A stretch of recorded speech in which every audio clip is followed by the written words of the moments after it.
towards net zero by 2050. Slane Saxby. Question 5, please, Mr. Speaker. Okay. Thank you, Mr. Speaker. The tourism industry in South Wales and South West England is incredibly important, and I understand that councils on both sides of the Bristol Channel are in discussion on how to progress this issue. I'd be happy to meet my honourable friend to discuss it in more detail. And I thank my honourable friend for his answer, and I wonder, ahead of that meeting, might he be able to secure an analysis of a passenger ferry service and the benefits to those businesses between Ilfracombe and South Wales? I thank my honourable friend for that question. It's important that we grasp all opportunities to level up our economy through tourism, and that could include a passenger ferry between Ilfracombe and South Wales. Of course, many of the policy levers affecting the visitor economy in Wales are devolved, and it's important that interested parties work closely with the relevant councils on the matter. Mr. Speaker, the UK Government is passionate about tourism, unlike the Welsh Government, who seem more focused on putting in place a tourism tax. Stephen Kinnock. Question 6, please, sir. Minister. Thank you, Mr. Speaker. Steel is vital to the UK, and we are actively engaging with our industry to secure a positive and sustainable future. Industrial sectors, including steel, have been able to bid into government funds worth more than £1 billion to support them to cut emissions and become more energy efficient. Stephen Kinnock. Mr. Speaker, the governments of the United States and the EU have developed active industrial strategies with multi-billion-pound investments to support their steel industries as they transition to green steel production. And here in the UK, the cavalry is coming in the form of a Labour government and our £3 billion Clean Steel Fund. What a contrast with the party opposite, which is completely and utterly asleep at the wheel on steel. So when will the Secretary of State start standing up for our proud Welsh steel industry, and when will he start getting his colleagues in Cabinet to wake up to the fact that we are losing the race for green steel investment? Thank you, Mr. Speaker. Well, the honourable member will be aware that the Secretary of State for Business and Trade visited Tata Steel in Port Talbot only very recently, and I think that shows her commitment to it. He'll also be aware of the British industry supercharger that was announced only a few months ago, which aims to bring energy costs for energy-intensive industries such as steel production in line with those of other similar countries. Certainly, Mr. Speaker. Mr. Speaker, healthcare services are, of course, devolved to the Welsh Labour Government, but it is deeply worrying that only last week the Welsh Government revealed that their target for people waiting over 2 years for treatment has once again been missed, with over 31,000 people waiting in pain for over 2 years for their treatment. And in England, with virtually 20 times the population, the equivalent figure is virtually zero. Luke Evans. One of the most important things to improving healthcare systems is the ability to compare data. There's a problem, though, if different legislators use different metrics. So will the UK government agree to an agreement between the devolved nations to share the same data so that comparisons can be made adequately? Well, Mr. Speaker, I think the honourable gentleman makes a very good point indeed. We do need comparable data so that we can see exactly what is going wrong in the health service in Wales. We already know from the data we've got about the 31,000 people who've been waiting more than 2 years in pain for treatment. We know that the Welsh Government have a copy of a report, the EY report into what's gone wrong in Betsy Cadwaladr Trust, a report which they are sitting on and trying to hold secret because it points out that over £100 million was misspent whilst by the Health Board under the control of a Welsh Labour Government. Van Dixon. Question number 8, Mr. Speaker. Seriously. Mr. Speaker, I have regular discussions with Cabinet colleagues on a range of transport matters. HS2 will benefit people travelling from North Wales to London with the interchange at Crewe, providing shorter journey times for North Wales than is currently possible on the West Coast Main Line. Chester Station is the key that can unlock connectivity between England and North Wales. Not only is connectivity vital for thousands of rail users, but also for businesses on both sides of the border and beyond. Will government commit to the rapid electrification of the North Wales train line, which will transform the North Wales and Cheshire regional economy? Well, Mr. Speaker, I think That's one of the best questions I've heard from anyone on the opposite benches so far this morning. Yes, I think that electrification of the North Wales coastline would be a very good idea, or certainly improvements would be. As the Honourable Lady will be aware, there are various improvements to the Welsh railway structure being discussed at the moment in ARNEP, and I look forward to ARNEP being published shortly. Alexander Stafford. Please, sir. Mr Speaker, I have regular discussions with Cabinet colleagues to discuss transport links between Wales and the rest of the United Kingdom. Roads are devolved to the Welsh Labour Government, and their opposition to the M4 Relief Road, and indeed to any kind of road building at all, continues to hold the Welsh economy back, a matter which is of great disappointment to myself and my Cabinet colleagues. Alexander Stafford. Thank you very much indeed, Mr Speaker. The economy of Wales has always worked on an east-west basis. So, for example, if you're starting a journey from Bangor in the north, it takes 3 times longer to travel to Cardiff in the south than it does to Manchester or to my seat of Rother Valley. Can the Secretary of State offer an explanation then of why the Welsh Government has banned all new road development, or how that might possibly help the Welsh economy? Hear, hear. Well, Mr Speaker, my honourable friend raises an excellent point, and the Welsh Government's response to the roads review is absolutely extraordinary. Their opposition to road building is going to hold the Welsh economy back, and I would urge the Welsh Labour Government to reconsider the impact of banning all road building on the long-term prosperity of Wales. Morgan. When he delivered his budget in 2020, the Prime Minister, who was then the Chancellor, promised a bypass by Lannymennock and Pant in my constituency on the road that links Oswestry and Welshpool. Can the Secretary of State tell me whether that road will ever come to fruition, or whether that's just another broken promise? Mr Speaker, I didn't hear all of that question, but I think it related to the Lannymennock bypass in mid-Wales. The fact of the matter is, Mr Speaker, that the Welsh Labour Government will continue to receive Barnett consequentials for the road building that takes place in England, and it is a matter for the Welsh Labour Government to decide whether or not they wish to spend that money on building new roads, which is something I would like to see them do, or whether they wish to keep throwing it away on white elephants like the airport, which has lost hundreds of millions of pounds over the last few years. Dick Morgan. Question number 10, Mr Speaker. Minister. Thank you, Mr Speaker. With permission, I will answer questions 10 and 11 together. This government is committed to supporting the decarbonisation of Welsh industry. We have committed £20 billion over the next 2 decades to the deployment of innovative carbon capture technology, and this builds on the existing support for the HyNet cluster in North Wales and North West England, and the £21.5 million to develop the South Wales industrial cluster. Steve Morgan. Thank you, Mr Speaker. The best way to bring down bills in the long term for businesses in Wales and across the UK is to help transition industries away from fossil fuels. That is why Labour is calling for a national wealth fund so that we can help industries like steel win the race for the future. Can the Minister tell the House specifically what steps he's taking to help heavy industry decarbonise? Well, I thank him for that question. Of course, he's aware of an array of funds that are in place to help decarbonisation. The Carbon Capture, Utilisation and Storage Infrastructure Fund, the Industrial Fuel Switching Fund, the Industrial Decarbonisation Research and Innovation Centre, the Competitive Industrial Energy Transformation Fund, and the Industrial Strategy Challenge Fund, amongst others. Order. Bill Esterson. But the UK is the only country in the G7 whose steel industry is currently in decline. Yeah. So why won't the government end their sticking plaster approach, match Labour's commitment to a £3 billion green steel fund, and invest in a long-term plan to decarbonise the vital steel sector in Wales? Yeah. Well, I would repeat what I said earlier, which is that the Secretary of State has visited the plant in Port Talbot very recently. She's committed to it. We do need to see an electric arc furnace. That is the way forward to protect jobs and to ensure that we have steel production in the UK.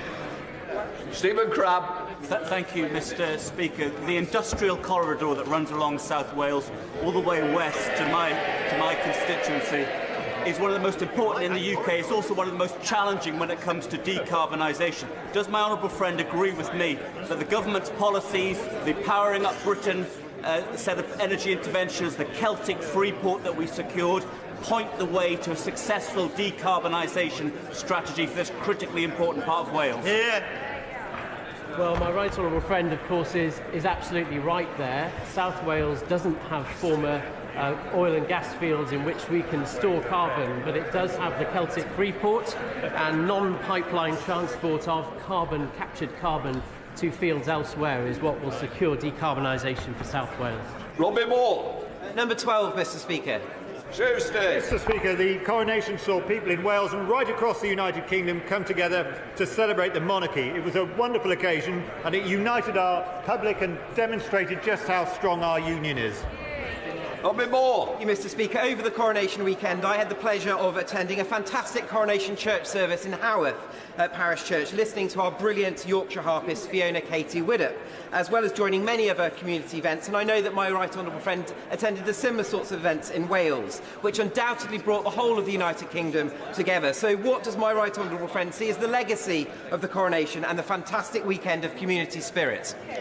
Mr Speaker, I thought it was notable that His Royal Highness talked about the importance of service and volunteering being at the heart of the coronation and encouraged us all to take part in some voluntary work. So I was very pleased to join the residents of Llanhennock Village in my constituency for an afternoon of litter picking the day after the coronation, which I thought was almost as great an honour as attending the coronation itself was. Jim Shannon. Thank you, Mr Speaker. And I thank the Minister very much for that there. The celebrations for the coronation in Wales were exceptional.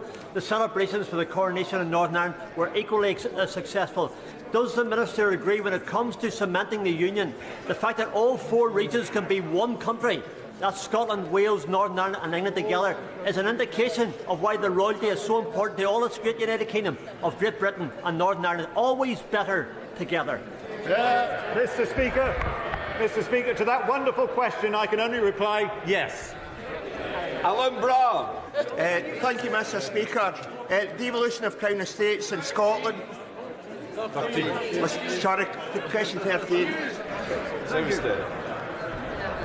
Thank you, Mr Speaker.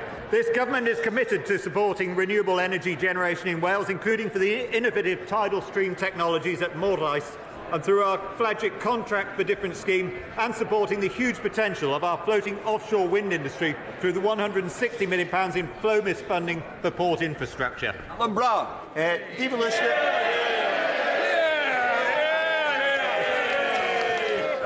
The devolution of Crown Estates in Scotland has allowed the Scottish Government to have a more coherent supply chain development for renewable energy. Now, 75% of the Welsh public want to see Crown Estates in Wales devolved so that Wales can benefit from natural resources and renewable energy. Will Westminster listen to the people of Wales, or is it in our case Westminster knows best? Yeah. Mr Speaker, devolving the Crown Estates would actually be very risky for Wales, given the fact that at the moment the revenue spent by the UK Treasury is invested across the whole of the United Kingdom. But I can assure the honourable gentleman that this UK government will be absolutely committed to seeing renewable energy spread across the United Kingdom alongside our other priorities of halving debt, halving inflation, cutting debt, ending small votes and reducing NHS waiting lists in the areas where we're responsible for doing so. Mr Speaker, Anglesey leads the way in renewable energy, and yet it's being let down by poor connectivity. This week, the Britannia Bridge closed suddenly, and given there's a 7.5-tonne limit on the Menai Suspension Bridge, it's created absolute chaos. Does the Secretary agree with me that Labour in Cardiff should be focused on building a third crossing? Mr Speaker, the honourable lady representing Anglesey is absolutely right about this. The Welsh Labour government need to start building roads and start building bridges as well. We now come to Prime Minister's questions. Sean Hodgson. Question number 1. Mr Speaker, this morning I had meetings with ministerial colleagues and others. In addition to my duties in this House, I shall have further such meetings later today. Sean Hodgson. Thank you, Mr Speaker. Does the Prime Minister agree with his friend, the Tees Valley Mayor, that the National Audit Office must investigate the Tees Works affair? And will he share details of all conversations he has had on the subject with his former Chief Secretary, the member for Middlesbrough South, and the current Levelling Up Minister, given that they've all received donations from Ian Waller, one of the project backers? Well, Mr Speaker, honourable friend, the Levelling Up Secretary, has already announced an investigation into this matter. But what I would say, it's just the same old. It's the same old bump from Labour. All we get. After years of neglect, it's the Conservatives that are delivering for Teesside. Mr. Speaker, everyone here has NHS trusts in our constituencies grappling with backlogs. So can I highlight the commitment and hard work of the Gloucestershire Hospitals Trust in bringing down the waiting list over 18 months ahead of the government deadline and fast reducing the over 65 waiting list? Does my right honourable friend agree with me that those who imagine that the opposition has a magic wand up their sleeve to solve these problems need look no further than the woes of the Betsy Cadwallader board in North Wales under Labour political control for a generation? Well, Mr. Speaker, as my honourable friend says, Gloucestershire in particular has seen a significant reduction in A&E waiting times since December. We recognise, of course, though, there is more to be done, and that's why we're delivering on our plan to recover urgent and emergency care to ensure that people get the care they need easier, faster and closer to home. Leader of the Opposition, Keir Starmer.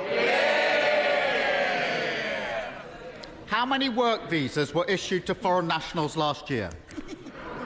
Prime Minister. Mr. Speaker, the new statistics, as the honourable gentleman knows, will be out later this week. The most recent statistics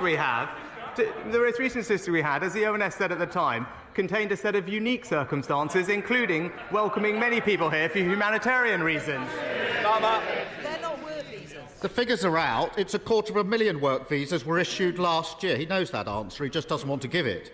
And the new numbers tomorrow are expected to be even higher. The Prime Minister stood on 3 Tory manifestos, each one promised to reduce immigration. Each promise broken. They all stood on those manifestos as well. Why does he think his Home Secretary... Order. I'm going to hear this question. Those who don't want to hear it, we know the answer. Keir Starmer. They all stood on those manifestos, so why does he think his Home Secretary seems to have such a problem coping with points-based systems? Well, Mr. Speaker... And the same respect will be shown, Prime Minister. Well, Mr. Speaker, just this week we announced the biggest ever single measure to tackle legal migration, removing the right for international students to bring dependents, toughening the rules on post-study work and reviewing maintenance requirements. But what is the honourable gentleman's contribution? There are absolutely no ideas. There is absolutely no ideas, absolutely no semblance that there would be any control. Why? Because he believes in an open-door migration policy. Mr. Speaker, if anyone wants to see what uncontrolled immigration looks like, all they've got to do is wake up tomorrow morning, listen to the headlines and see what this government... Order. Mr. Bristow, I think you're going to be leaving. I'm asking you to leave now, because otherwise I'll name you. I'm not having it, and I've warned you before. It's the same people. And the same will happen on this side. Keir Starmer. Mr. Speaker, the reason they're issuing so many visas is labour and skills shortages. And the reasons there are shortages is the low-wage Tory economy. Under his government's rules, businesses in IT, engineering, healthcare, architecture, welding can pay foreign workers 20% less than British workers for years and years on end. Does he think his policy is encouraging businesses to train people here or hire from abroad? Prime Minister. Mr. Speaker, he talks about immigration, but we know his position because it turns out that Labour would actually like to see even more people coming to the UK, increasing the numbers. That's not just my view, Mr. Speaker. Those were the words of his own frontbencher who said having a target isn't sensible and that the numbers might have to go up, Mr. Speaker. So it's clear, whilst we're getting on with clamping down on legal migration, listening to the British public, he's perfectly comfortable wanting to say that he wants free movement back. Keir Starmer. Mr. Speaker, they've lost control of the economy, they've lost control of public services, and now they've lost control of immigration. And if he was serious about weaning his government off the immigration lever, he would get serious about wages in Britain and get serious about skills and training. The apprenticeship levy isn't working. It's hard to find a single business that thinks that it is. And the proof is that almost half the levy isn't even being spent. That's fewer young people getting the opportunities they need to fulfil their potential. Businesses are crying out for more flexibility in the levy so they can train up their staff. Labour would give them that. Why won't he? Mr. Speaker, it's right that we're talking about education and skills. What he failed to mention is just in the past week, what did we discover?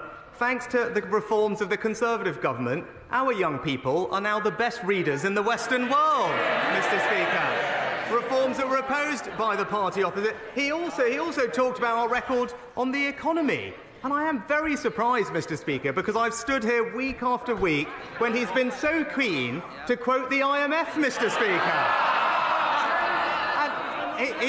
He seemed to have missed their press conference yesterday, where they actually raised our growth forecast by one of the highest they've ever done, said that we've acted decisively to make sure that the economy is growing, and credited this government with having a very positive effect on future growth. Is the Prime Minister seriously suggesting that breaking the economy, breaking public services, losing control of immigration is some sort of carefully crafted plan? His policies are holding working people back, and all he offers is more of the same. But fear not, because speeding into the void left by the Prime Minister comes the Home Secretary. Not with a plan for skills, growth or wages, no. Her big idea is for British workers to become fruit pickers. Just in case, I can hardly believe she said this, that they forget how to do things.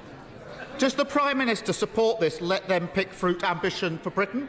Or does he wish he had the strength to give her a career change of her own?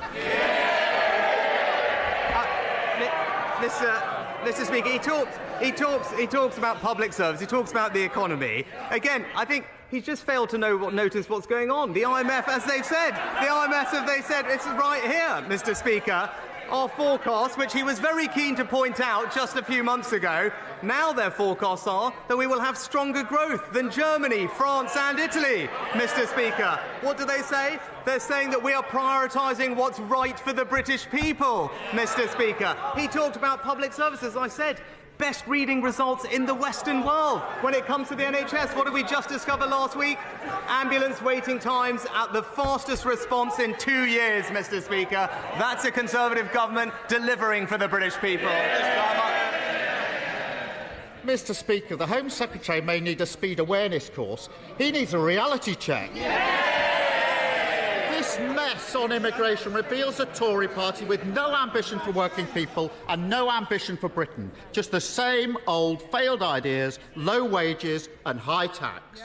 Labour would fix the apprenticeship levy, fill the skills gap and stop businesses from recruiting from abroad if they don't pay properly. That's because we're the party of working people. What does it say about him and his party that they won't do the same? Prime Minister. Mr. Speaker, I think he said it 6 times, but I don't think we actually know how he's going to do any of these things, Mr. Speaker. And look, that's the difference between us, Mr. Speaker, because every week we hear a lot of empty rhetoric from the honourable gentleman opposite. But in the past week, we can measure ourselves by actions. What have we done on this side of the House? We've introduced new powers to curb disruptive protests. We're protecting public services against undisruptive strike action, Mr. Speaker, and we have new laws to stop the boats. What has he done? He's voted against every single one of those. And that's the difference between us. While he's working on the politics, we're working for the British people. Thank you, Mr. Speaker. We have all witnessed how Putin is carrying out his savage war against Ukraine. He commenced it, he is the aggressor, and he cannot be allowed to win. That war is now at a pivotal point. So will the Prime Minister use his friendship with President Zelensky to ensure whatever military equipment they need, they will get, be that missiles, drones or jets. Well, Mr. Speaker, it was an honour to welcome my friend President Zelensky to the UK last week. I think everyone will be collectively proud of the UK's leading role at the forefront of supporting Ukraine. We were the first country to provide support for Ukrainian troops, first country to provide lethal weapons in Europe, the first to commit main battle tanks, and most recently the first to provide long-range weapons. He will have seen the powerful scenes coming out of the G7 summit in Hiroshima last week, and I have always been clear that we will stand with Ukraine for as long as it takes. Leader of the SNP, Stephen Flynn. Thank you, Mr. Speaker. Mr. Speaker, we learned today that the price of milk, cheese and eggs are up 29%. The price of pasta is up 27%. The price of a loaf of bread, 18%. Does the Prime Minister agree that this is no longer just a cost of living crisis? This is a cost of greed crisis. Well, Mr. Speaker, it was welcome that inflation has fallen today, but as the Chancellor said, we should not be complacent because there is more work to do. The Honourable Gentleman's right to highlight the impact of food inflation, which is too high, common here in levels that we've seen in other European countries like Sweden and Germany. We are providing significant support to help people with the cost of living, and the Chancellor has met with companies in the supermarket and food supply chain to make sure that they are doing everything they can to bring prices down. Stephen Flynn.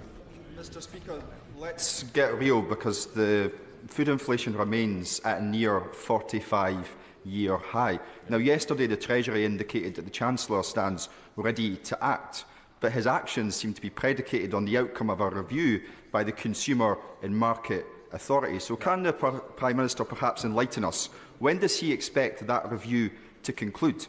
Because working families can't afford to wait much longer. Well, Mr. Speaker, honourable gentlemen will know that the CMA is independent of government, but the Chancellor did meet with them recently to discuss the situation in the grocery industry, and it will be for the CMA to make decisions on that. But we're doing everything we can to help consumers manage the challenges of the cost of living, Mr. Speaker. But if the SNP wanted to do their bit, maybe that they could reconsider their deposit return scheme, which has been, it's very clear what people have said. It says, as people have said, it will reduce choice and increase prices for consumers. Andrew Salou. The Primary Care Access Plan published this month is a very welcome and substantive one, and my constituents want to see rapid delivery of it. So how quickly will the government start providing the £645 million to pharmacists? And how quickly will the SAS doctors come to GP surgeries to make prompt access to primary care a reality for my constituents? Prime Minister. Well, Mr. Speaker, I thank my honourable friend for his contributions to our primary care plan.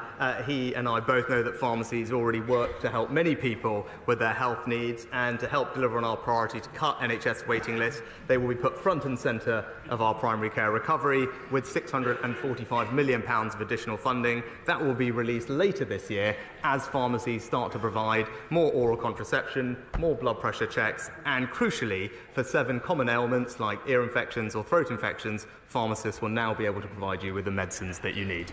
Thank you, Mr. Speaker. 1/4 of the population of Northern Ireland are on a health waiting list. Our workers are on strike for fair pay, and our public finances are in a mess. Will he give a commitment that the Treasury will immediately begin work on a public sector rescue package so we can transform the health service and ensure that our public sector workers are given a decent wage? And will he join with the people of Northern Ireland, Mr. Speaker, in telling the DUP to get back to work now? Well, Mr. Speaker, as I've been clear, I firmly believe that Northern Ireland is governed best when governed locally, and I agree wholeheartedly with him that the major challenges he raises can only be properly addressed by the restoration of the institutions. But I also understand the immediate and pressing concerns he raises, and that's why we've prioritised health in the Northern Ireland budget for this year with £20 million of more funding. And I know my honourable friend will be an important contributor to the conversations that the Secretary of State is having to embark on public service reform and restore the executive.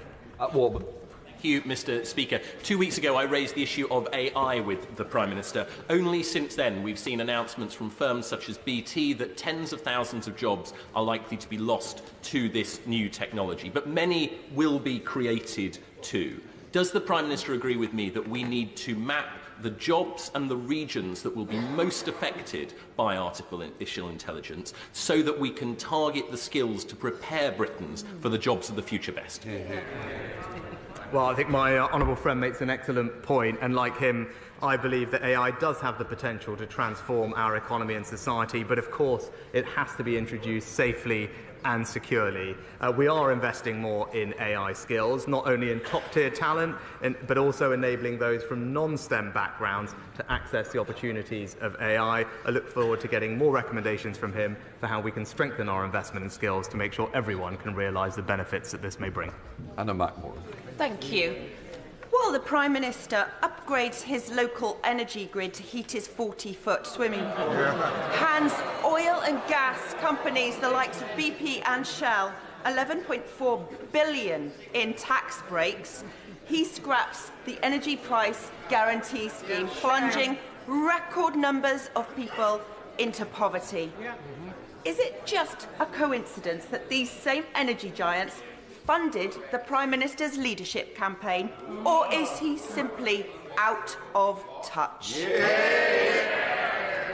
Mr. Speaker, what we are doing is taxing the windfall profits of energy companies and using that money to help pay around half of a typical household's energy bill. That support is worth £1,500. It was extended in the budget by my right honourable friend, the Chancellor, and we all look forward to energy bills coming down, which hopefully will be happening very soon. Kevin Foster. Thank you, Mr. Speaker. He will recall the commitment he gave to the Building a Brighter Future plan for major investment at Torbay Hospital back in January. Does this commitment remain unchanged? Well, I congratulate my honourable friend on his continued campaign to improve Torbay Hospital. I'm delighted to reconfirm the government's commitment to major new facilities there as part of our new hospitals programme, and I look forward to further work progressing in the months ahead. Laura Olney. Thank you very much, Mr. Speaker. Under the Conservatives, so much of the UK's potential is going untapped. Anaemic growth, falling living standards and declining international competitiveness. Just this morning, a solar power company developing an innovation from Oxford University said that the UK is the least attractive market in which to base its business due to a lack of incentives. This is a homegrown company that could have provided well-paid green jobs lost to this country thanks to the government's lack of an industrial strategy. So why does the Prime Minister think it is that each week more and more promising businesses are choosing to leave the UK?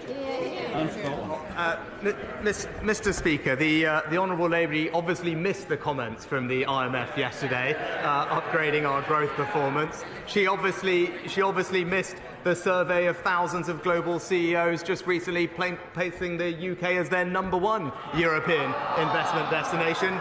And it sounds like she also missed my trip to Japan last week, where we announced £18 billion of new investment into the UK economy.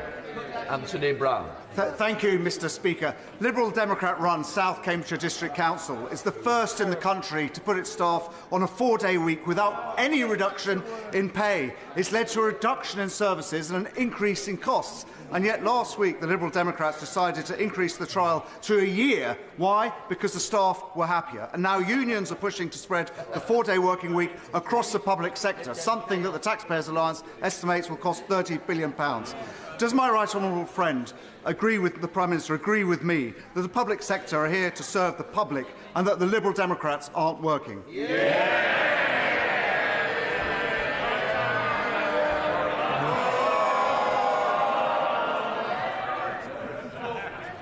Mr. Speaker, public servants should rightly focus on delivering for the public and taxpayers, and it is disappointing to hear from my honourable friend that his local Liberal Democrat council is not doing this, reducing, as I heard, staff contact hours and costing residents more. I urge the council to reconsider their decision because his residents and constituents in South Cambridgeshire District Council clearly deserve better. Thank you, Mr. Speaker. In Lewisham, we are gearing up to mark the 75th anniversary of HMT Empire Windrush arriving in the UK. And our Deputy Mayor, Brenda Dacres, is coordinating our local events and is herself a daughter of Windrush generation parents. Now, sadly, at the same time, she is organising advice surgeries for families who have been denied their rights and are still waiting for support from the Windrush compensation scheme 4 years after it opened. So, with this landmark anniversary coming next month, will the Prime Minister commit to ensure everyone finally gets the compensation they deserve? Well, Mr. Speaker, I pay tribute to the honourable lady's constituent for all the work they're doing locally. The Home Office and the government is delivering on the vast majority of the recommendations from Wendy Williams' report into this situation, and we've already paid out or offered, I believe, over £70 million in compensation, and there are hundreds of engagement events happening to ensure that people are aware of what they're able to access, and will continue to do that engagement as we promised. Brendan Clark-Smith. Thank you, Mr. Speaker. Bassetlaw has benefited from the multi-billion-pound Step Fusion project, 20 million in levelling up money for Worksop Town Centre, and will now be part of one of the 20 areas selected as part of a new £400 million levelling up partnership. But my constituents in Retford feel neglected by the Labour District Council, which has yet to apply for any funds for the town and is more concerned with trying to play the two towns off against each other. Could the Prime Minister confirm that there is no reason whatsoever why Retford cannot benefit from this latest investment, and would he accept an invitation to visit Bassetlaw to see the great impact government investment is already having in the area? Well, I thank my honourable friend for his kind invitation to visit, and I shall certainly ask my office to keep it in mind. But as he said,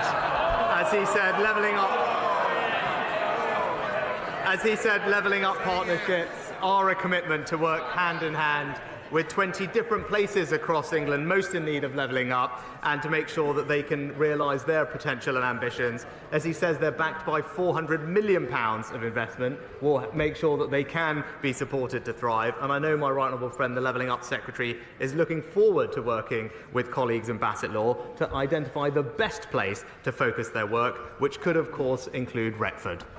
Stella Creasy. Thank you, Mr. Speaker. In 2016, the Prime Minister told people to vote for Brexit because it would stop unelected officials in Brussels having more of a say than his constituents. In 2023, he's asking his MPs to block Amendment 42 to the EU law bill to give unelected officials in Downing Street more say over laws than this chamber. Given the worries and the warnings from his colleagues, why is he going to let the blob have more say over things like holiday entitlements than the people who were elected to do so?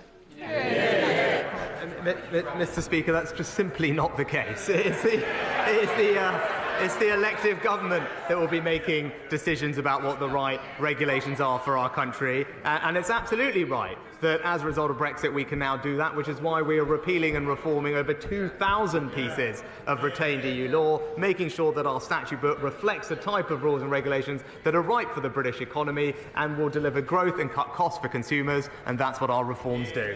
Robin Moore. Thank you, Mr. Speaker. A key issue which has haunted Keighley for many decades is child sexual exploitation and grooming gangs. I want to see a full Rotherham-style review into child sexual exploitation across my area, but yet Bradford Council's leader and our West Yorkshire Mayor both refused to back one, due to political correctness getting in the way, simply sweeping this issue under the carpet. So will the Prime Minister, for the sake of victims, work with me to ensure that our local leaders do the morally right thing and instigate a full Rotherham-style inquiry across the Bradford district? Well, Mr. Speaker, can I thank my honourable friend for campaigning on this? As I've said before, we shouldn't let political correctness stand in the way of keeping vulnerable girls safe or indeed holding people to account. As he knows, it's for authorities in the local area to commission local inquiries, and I have no doubt that he will continue to encourage them to do so.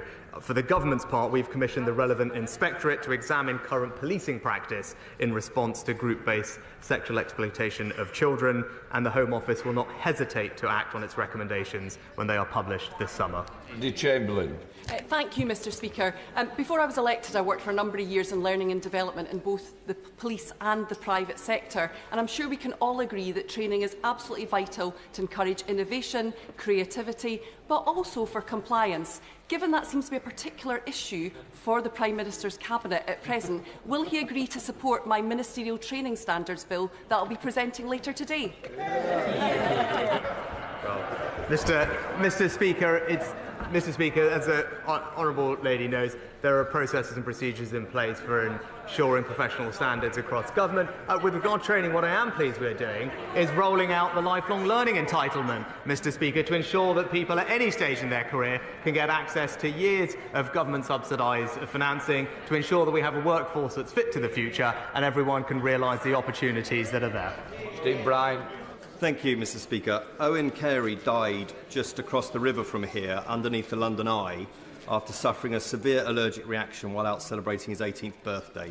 He'd simply eaten a chicken burger at a restaurant, which, unbeknown to him, and despite his asking, had been marinated in buttermilk.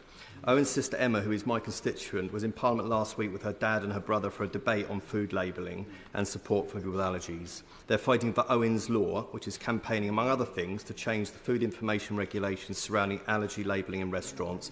It's attracted huge support, so will the Prime Minister meet with me and Owen's family to see how we can be sure something positive comes out of this tragic loss of a young life? Yeah. Well, Mr Speaker, I thank my honourable friend for raising Owen's case, and I know the whole House will want to join me in expressing our condolences to Emma and all of his family over what happened. I will absolutely ensure that my honourable friend gets a meeting with the relevant minister to discuss food labelling appropriately so that we can make sure that things like this don't happen. Ian Paisley. Thank you very much, Mr Speaker. Will the Prime Minister instruct his officials to publish the list of 1,700 veterinary medicines that will no longer be made available to Northern Ireland vets and the agri-food sector after the grace period has ended? And will explain to the Ulster Farmers Union why that list has not been given to them? And would he agree to meet with me and the Ulster Farmers Union, go through that list and show us how this has removed the border in the Irish Sea?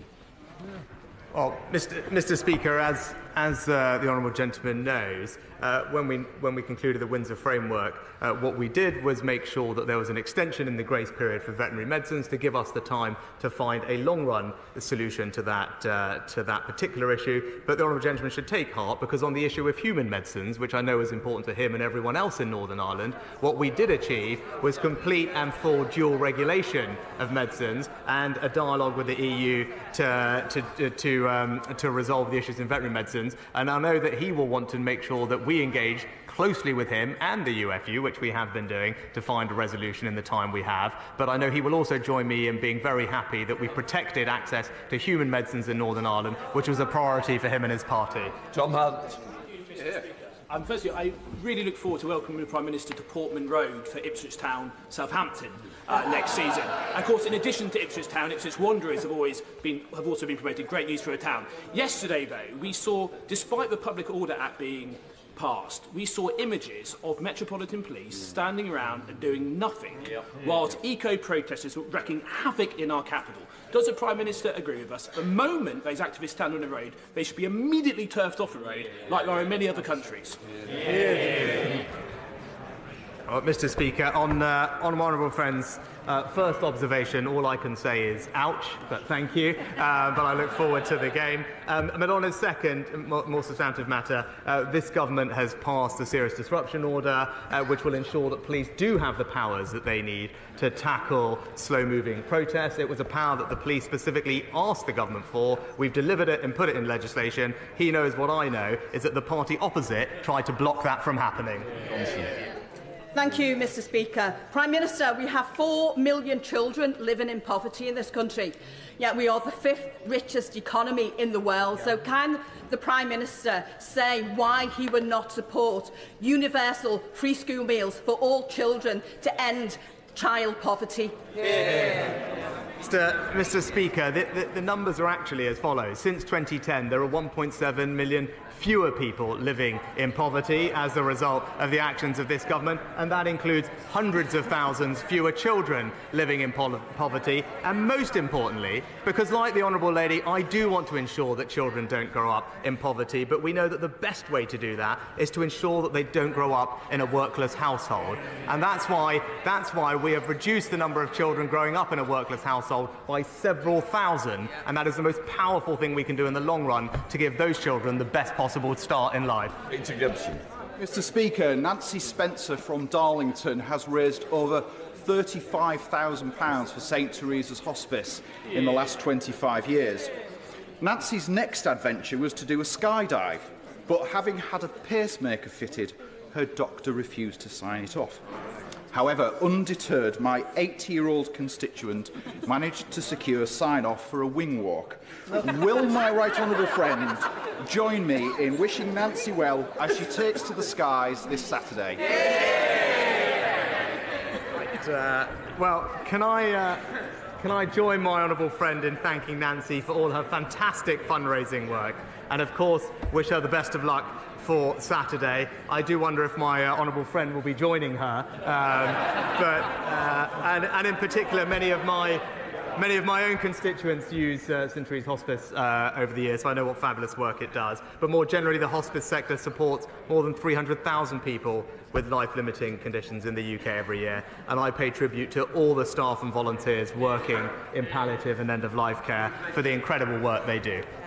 Mr Speaker, does the Prime Minister agree that it's completely inappropriate for schools to encourage young people under the age of 18 to socially transition, for example by changing their names and their pronouns? All this is going on without parental consent or even knowledge, in breach of parents' human rights. Will the Prime Minister instruct the Department of Education to order schools to stop indoctrinating our children and to concentrate on their duty of care to protect them?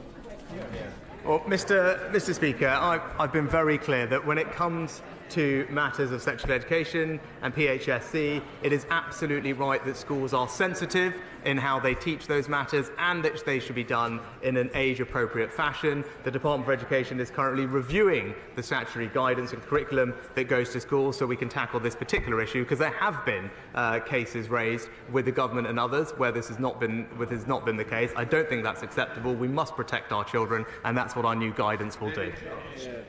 Thank you, Mr Speaker. Last year, the independent members of the Betsy Cadwallader Health Board in North Wales became so concerned about the board's finances that they arranged for Ernst & Young to produce a forensic accountancy report which revealed serious misconduct on the part of several senior board executives, including a conspiracy to falsify accounts. Astonishingly, the response of the Labour Welsh Health Secretary to this scandal was to demand the resignation of those independent board members, while almost all the senior executives in question have been allowed to remain in post, many of them drawing six-figure salaries. Does the Prime Minister agree that this disgraceful state of affairs should be investigated by the police, and does he further agree that it demonstrates why Labour are unfit to run important public services in any part of our country? Well, Mr Speaker, as my right honourable friend knows, I am deeply worried about the Betsy Cadwallader Hospital in Labour-run North Wales. It has been, as he said, in special measures for 6 of the last 8 years, and as he remarked, the official audit said there was worrying dysfunctionality. I do hope this issue is investigated properly, and I believe my honourable friend is in contact with the Secretary of State for Wales to take this further. Mr Speaker, working people are barred from receiving legal aid if they earn £12,750 a year. So why is the Prime Minister forcing the British public to foot the bill, which I think is currently £250,000 plus, for the Right Honourable Member for Uxbridge and South Rushlips, alleged lying inquiry. Why can't he stand up for the British people? Is it because he's too weak? Mr. Speaker, it's actually a long-established process across multiple administrations that former ministers are supported with legal representation after they have left office to deal with matters that relate to their time in office. That has been the practice for many years, as I said, across multiple political administrations, both Labour and Conservative. No question, Dean Russell. Thank you, Mr. Speaker. I welcome the government's ongoing engagement to ensure that mental health is treated as equally as physical health. And of course, in my own constituency of Watford, Watford General Hospital, we recently received about £350,000 for improvements in mental health facilities, which will help massively. But given the importance of this issue, would the Prime Minister join me in encouraging fellow colleagues from across the House to attend an event I'll be hosting for the Baton of Hope on the Terrace Pavilion at after PMQs today to raise awareness around mental health and suicide prevention? Thank you. Well, Mr. Speaker, my honourable friend is a fantastic campaigner on mental health, and I'm pleased to learn about all the work he is doing with the Baton of Hope. I'm pleased that we're also putting more government money into mental health services and taking more action on this issue than any previous government, investing an extra £2.3 billion a year, and I would encourage all colleagues to join him in attending the reception on the Terrace Pavilion. That completes Prime Minister's questions.